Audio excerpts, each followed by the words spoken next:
Hello. Today on the Surviving the Human Experience podcast, we are going to be continuing our SheWise Wellness series. This is episode 2 of 5, She 360 Wellness Model Explained. So I'm going to be covering in today's episode all of the content. So you got me for the next, 45 minutes or so. And for those who may be tuning in for the first time, my name is Kristen Aurelia. I'm a certified health coach, nutrition coach, and wellness coach. Also a certified biofield tuner, Zyto, and a Sui Reiki master practitioner. Additionally, I hold an MBA, Master's in Arts in Human Resource Management, and a Bachelor of Arts in Psychology. My approach blends science and energy to balance the whole human.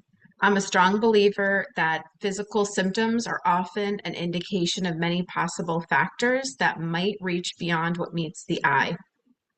My heart-centered approach definitely takes into account the individual and looks deeper to identify root causes and collaborate to find possible solutions and actions to improve and optimize health and wellness. I've dedicated much of my life to observing and understanding the many complexities of the human behavior and its impact on our health and wellness. As a practitioner, I collaborate with fellow practitioners to bring the latest and greatest information to the forefront, my goal being to hold space, share knowledge, and support my clients on their journey to being the best version of themselves. So as I continue to evolve and go through my human experience, I've made it my mission to share wisdom and remain she wise. So let's jump into today's topic. Today's topic is the She 360 Wellness Model Explained. As the originator and creator of the She 360 Wellness Model, I'm very passionate about this model and excited to share it with you. So what is the She 360 Wellness Model, you might be asking, because it may be new to you if you haven't seen our website or worked with us in the past. So the She 360 Wellness Model is an all-encompassing 360-degree approach to total wellness. The wellness wheel consists of specific elements designed to support your entire being. Each element is an integral piece that plays a larger role in the universal and comprehensive care for mind, body, and spirit. So those elements that make up the model, there are 8 of them: personal growth, mindset, emotions, rest and recovery, health and nutrition, movement, community, and connection. So each one of those, and if you go to our website at www.shewisewellness.com, you'll be able to see the image there. But how did I arrive at the 8 key areas to make up that 360-degree formula for wellness? So let me tell you a little bit about the history. As I began my healing journey several years ago, I did a lot of soul searching, a lot of deep diving into all the unexplored areas of myself. Throughout that process, I spent countless hours educating myself in health and wellness, reading, listened to so many audible audiobooks, taking courses to expand my knowledge, learning more about how the brain works, how the mind works, how the human behaviors interrelate, limiting beliefs, just studied a myriad of things. I also was exploring energy work. So learning about how our energy works, energy flows, and then also working out, because I found that that physical component is a very important piece of the entire wellness model, not just for, wanting to be a certain weight or look a certain way, but because it allows your body to have movement, remain fluid, and really just overall improves your health and your feelings, your attitudes, your behaviors. Everything about your day can be changed just with getting that simple workout in. Can't forget journaling. Journaling was also a really big piece. Meditating was huge. Breath work, using breathing techniques as well as active breath work, was amazing. Reiki, sound frequency sessions, loved sound bowl healing, working with tuning forks. All of that played into my journey. So realizing that each of these modalities and tools and techniques played a key role in my journey was quite the aha moment for me. You see, it wasn't just one particular thing. it was a combination. It was a conglomeration of approaches at different times along the journey that made the recipe for my growth and for my progress. So it wasn't that it was just one thing that was the magic fix. It literally was that combination of tools all throughout the entire process and figuring out when and where it was appropriate to apply those and at what point in my journey I actually needed those. After taking a long, hard look at the process, I realized there truly was a 360-degree approach to wellness. It wasn't just a little of this or a little bit of that. It was the combination. It was the puzzle pieces that fit together nicely, connecting all of the dots for me. So as I continued to mull over this newfound knowledge, I saw a vision of a model that would be all encompassing, similar to, the food plate. I literally in my mind thought, well, there's a food plate model for people to follow in America. So why is there not a wellness model that is all encompassing? And so I set out on this journey to really, dissect what that would look like. And so that's where the She 360 wellness model came about.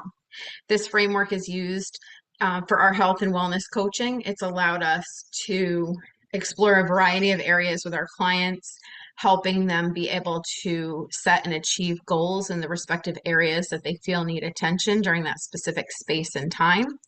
But now that you've gotten a little bit of information about the model, got some history on it, it's time to elaborate on the 8 different areas that make up the model. So let's talk about personal growth. So personal growth examines the aspects that are related to personal development, could be growth and expansion over time. Some aspects included could be formal training, maybe education, could be reading material, experiences and experiential learning opportunities. So anything that's growing and expanding your mind and you're contributing to your growth and development. That's the key here, is how are you continuing to evolve? What are you doing that's allowing you to continue to move forward and make progress, not end up stagnating? And so I have a journal that's available that you can purchase for download. It's on the SheWise Publications website if you'd like to check it out. It's, I believe, $9.99. It's a downloadable journal. It walks you through exercises for each of these 8 areas. And in there, we talk about, what does personal growth look like to you? How do you feel like you're doing in that area? Do you feel like there's more work that should be done?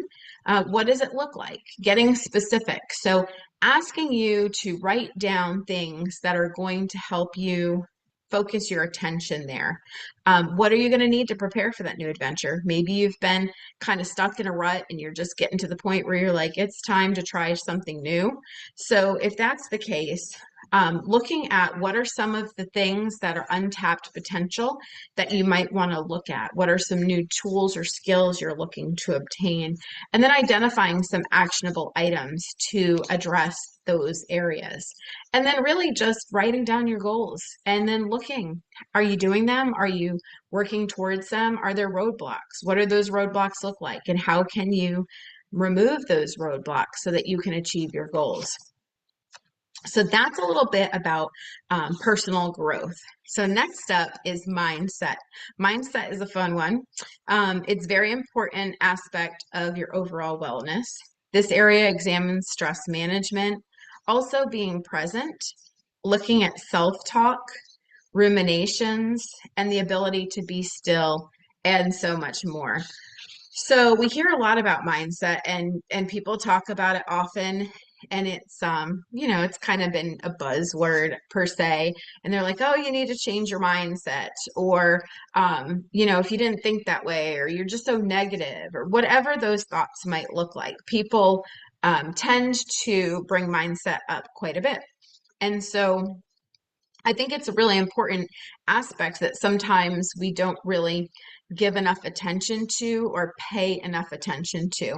So some questions I like to ask people. Have you ever noticed that when you go off course, you're hindered from achieving your goals? Do you find yourself around naysayers and start to doubt your plans of action? Does your energy feel zapped? after watching news or engaging in certain conversations. Those are some examples of things that can play into or impact your mindset. So being careful about what you're feeding, not just your physical body, but your mind, because that intake of information is being processed. And it's in some instances not particularly helpful, depending on, the different patterns of thinking that you already have based off of your life experiences. So also looking at, do you find yourself engaged in a lot of negative self-talk? And if that's the case, then you would want to take the opportunity to write down, when does that happen most? Is there a recurring theme? Is there something that you could do a little bit differently or maybe change? But being aware of the negative self-talk and when it's happening, and it is at a particular environment, because you may want to try to change that up so that you're not experiencing that. Getting that journal out, really, really taking note, being aware, working on meditation if you don't meditate already, practicing mindfulness, practicing positive self-talk, replace that negative self-talk with the positive self-talk. And you'd be amazed at the difference that it's going to make, and how you feel when you actually do a little bit of modification in that space.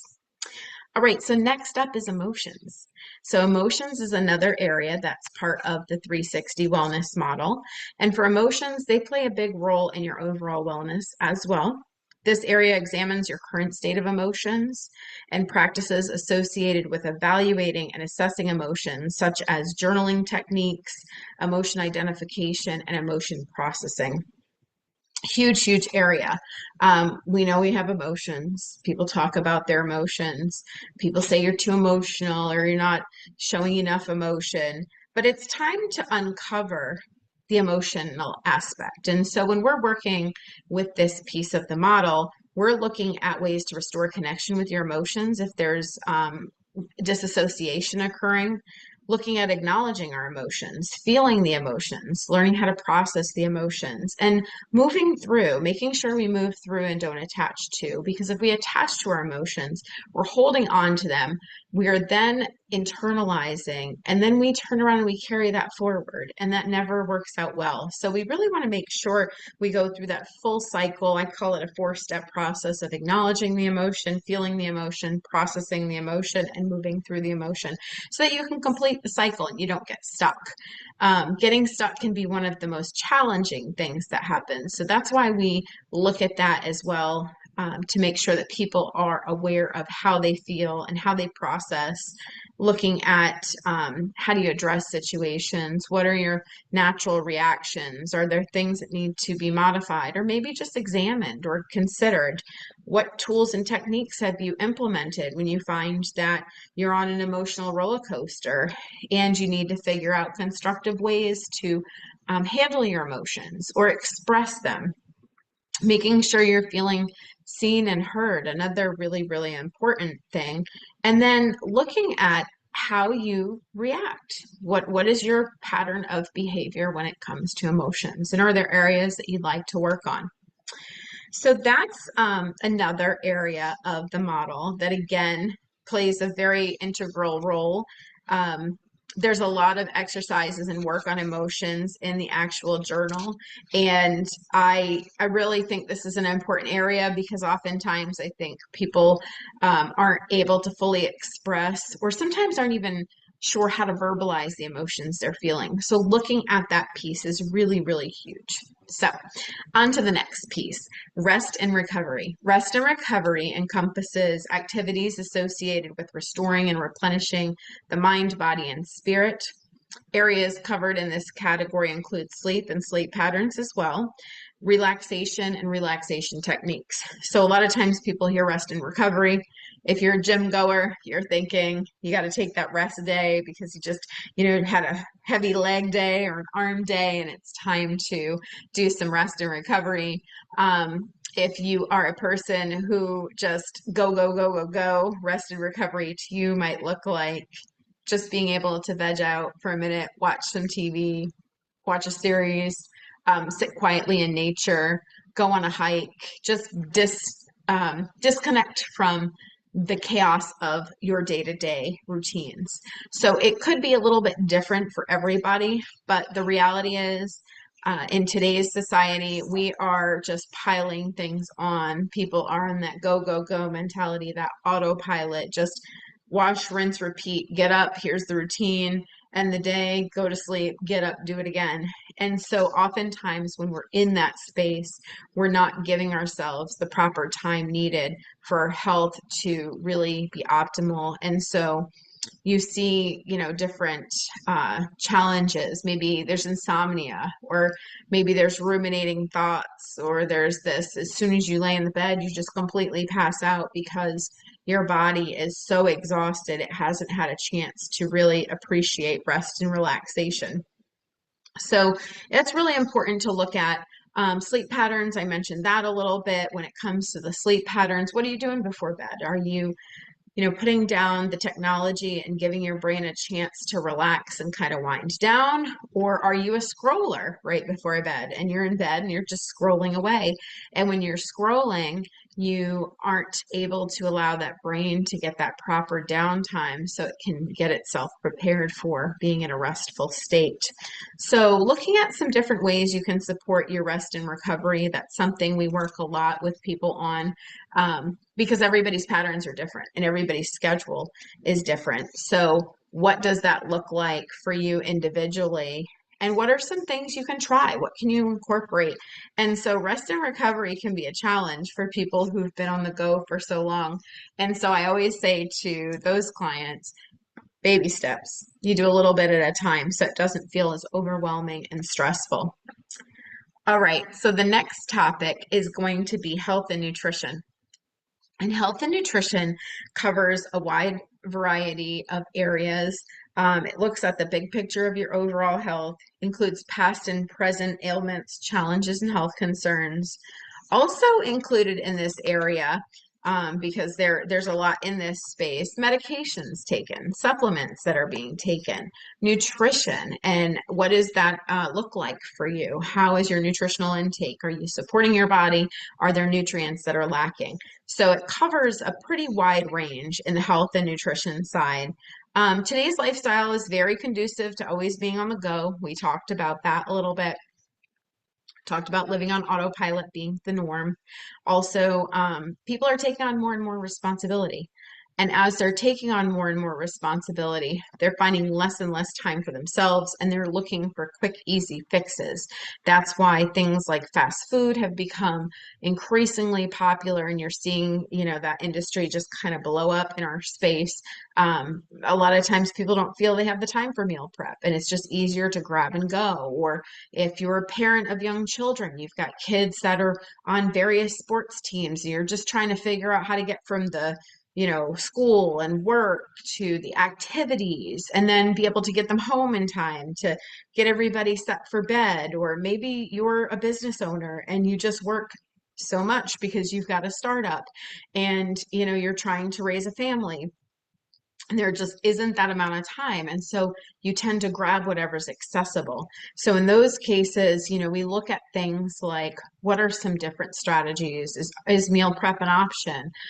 Is having, snacks readily available in the fridge, maybe a bag of cut up carrots or, an apple, or perhaps, you've got some seeds, or maybe you're a fan of nuts, or maybe you enjoy salads or greens, or there's a myriad of solutions for each person. It's just looking at which ones really work. And then of course, anytime you're talking about medication supplementation, we always advise you to reach out to your healthcare practitioner professional to consult with them to get whatever advice if you're changing a routine or a program, because that's really important as well, to make sure that you have that support and have those conversations. But looking at what you're taking, and perhaps, are you, if you're a supplement person, are you over supplementing? Maybe you're eating certain foods that are providing the values that you need for your daily intake, and maybe you're overdoing it, or maybe there's undernourishment occurring and you need that support and the supplementation. So looking at that is really important. And then really just looking at any health challenges you have. Are there limitations? And if there are limitations, how do those play into your life and how can you either adjust or work around those health limitations?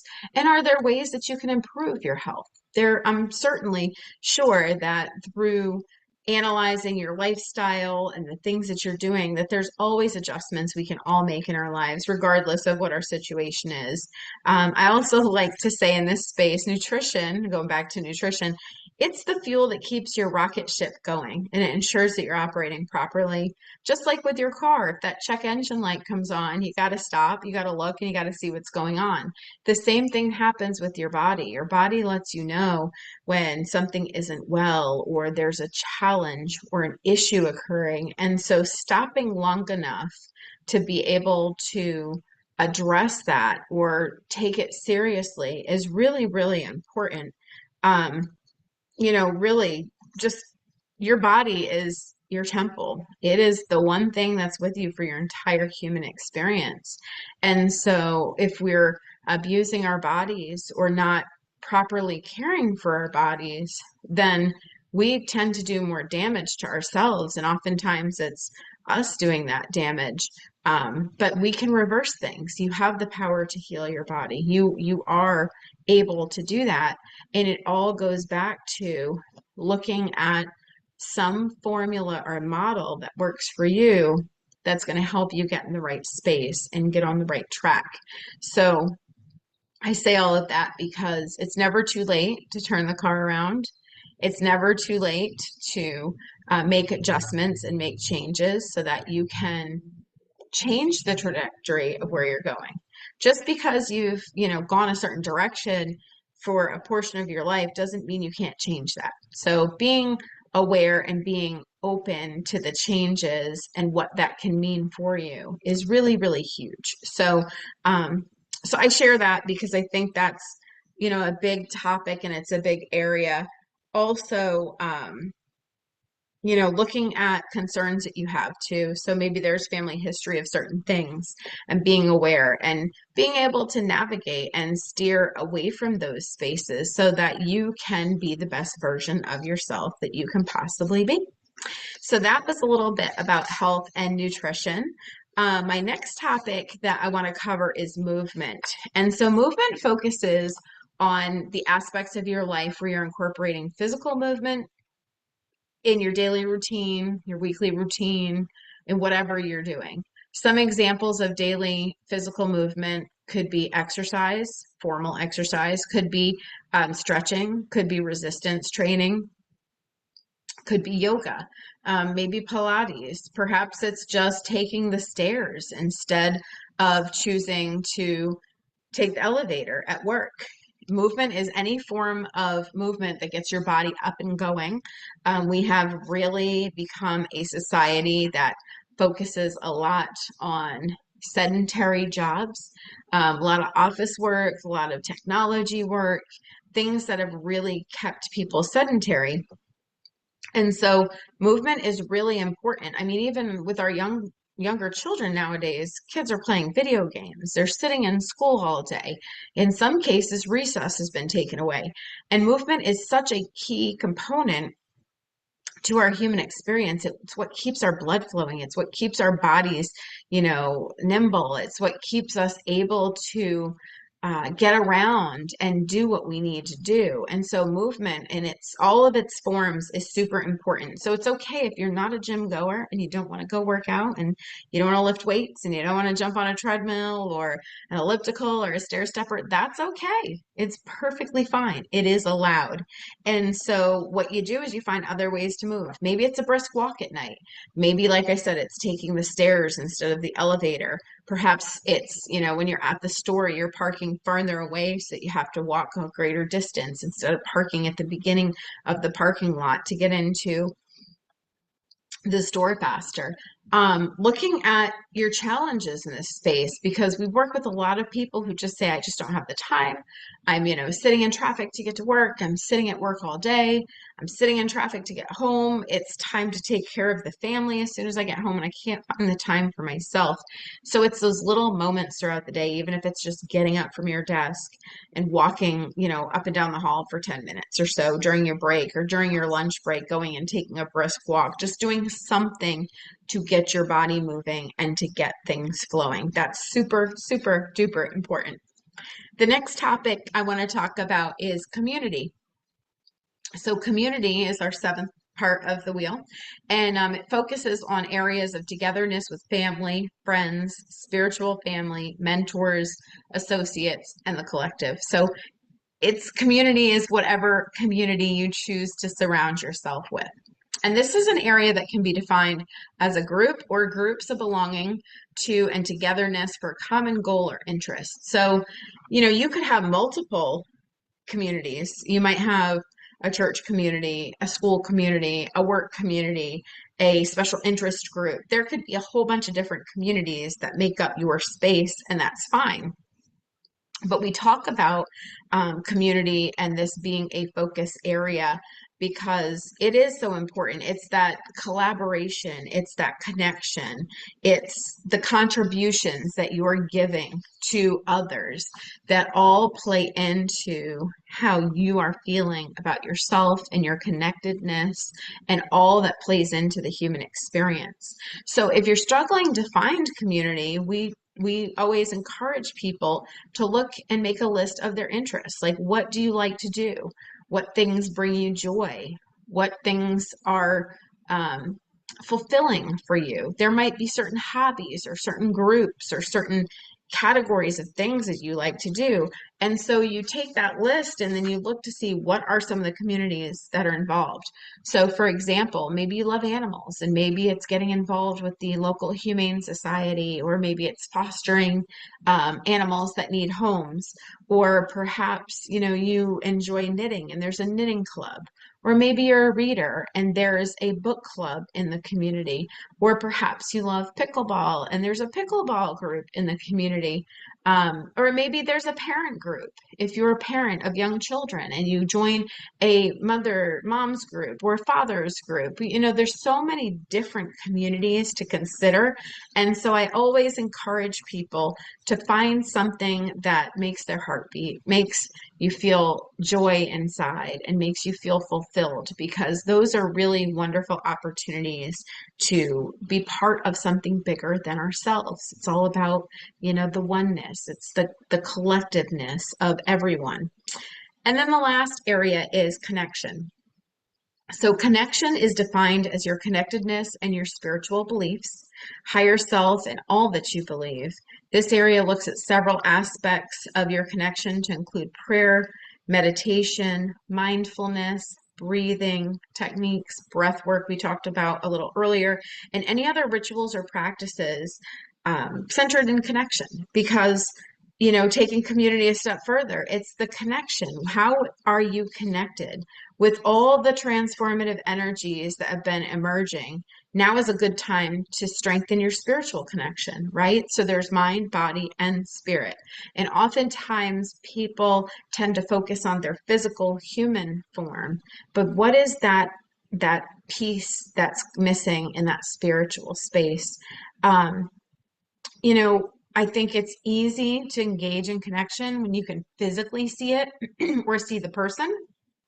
But when you are trying to strengthen your spiritual connection, you're having to rely on things that you can't always see. So you're really having to pour some energy and effort into your faith, into your divine connections. And so, again, looking at creating a spiritual routine so that you can really foster that connection is huge. And looking to see, are you already doing something that addresses this area? Is there something additional you could add or something you'd like to modify? But it's all up for conversation. Do you have a sacred space designated for your spiritual practices? Have you created that sacred space so that it's your time and it's not full of distractions and it's not full of daily activity? It's literally your sacred space. And if you don't, then design one, because it's absolutely beautiful to have that space for you so that you can go and you can experience your own personal private time to have that connection. And so I often ask my clients to do an exercise to create an action plan to connect with themselves regularly as well. Like, what's that action going to be? When and where? And how often are you going to do it? Because it's very easy to get caught up in the day to day and just become very mechanical. And when we become mechanical, it's like we're disconnected. It's that connection is broken. It's like we are literally robots going through the motion. And so taking your power back and focusing on you is extremely important. So we talk about that. And then making sure that you're addressing self-care. So in our entire model, self-care plays into everything we talk about. You can't pour from an empty cup. You can't function if your battery is half full or if it's drained and it's, like the cell phone with the exclamation point letting you know that you have a few minutes to plug in before, your phone doesn't work anymore. What are some areas you need to focus on for boundaries? Looking at boundaries and how to find ways to fill up your cup, taking time to reflect and do some things that are, TLC focused for you, whether it's a nice Epsom salt bath in the evening or a nice brisk walk by yourself or with friends or family members, really being mindful about, taking some time for self-care and seeing how it applies across those 8 different areas that we've covered here today of personal growth, mindset, emotions, rest and recovery, health and nutrition, movement, community, connection, because that's what our model really, really focuses on and pulls together. So that is what the She 360 model is all about. The She 360 wellness model is a labor of love. It is a model that is designed to ask you to reach and dig deep, to pull it all together, look at all different aspects and areas. And it may be that goals need to be set early on in, a few areas, and then it expands, but working that wheel to create an entire 360 approach to pull it together, have the aha moments, figure out things along the way, discover more about yourself, devote more of your energy towards working towards a healthier, stronger, growing, progressing future version of yourself. That's what we're looking for when we're working that She 360 wellness model. So in conclusion for this is episode 2 of 5 in our She Wise Wellness series. I would like to say that taking that 360 approach to your health supports your entire being, mind, body, and spirit. Focusing on all the areas that make up the total version of you is a formula for success. It gives you an opportunity to grow and expand, heal, uncover, and discover. But I always like to say, and I always want everyone to remember, you are the CEO of your health. So regardless of what anybody shares and tells you, you're the CEO of your health. It's yours. You take control of it. You are in the driver's seat always. And I mean that. So I'd like to share with the listeners how you can get in touch with us if you want to work with us, if you would like to do our health and wellness coaching program, or maybe you just want to explore the She 360 wellness model further. We're here for it. So you can check out more information or schedule at our website. It's shewisewellness.com. Again, that's shewisewellness, all one word, .com. Or you can email us at shewisewellness@gmail.com. If you'd like to get a copy of the She Wise Wellness digital download journal, it is available on the She Wise Publications site. You can just go to She Wise Publications, click on the books tab, scroll all the way down to the bottom, and you will see the She Wise Wellness digital download journal. You can purchase it and print it, and you can do all the exercises. I want to say it's about 70 70-ish pages. So it's a very robust journal, and it walks you through the model. So if you're a person who likes to do things on your own and just figure it out as you go, you've got that as a guide. It is there for you. So for our listeners, thank you so much for taking time to listen on this episode of the Surviving the Human Experience podcast. Until next time, be well and stay blessed.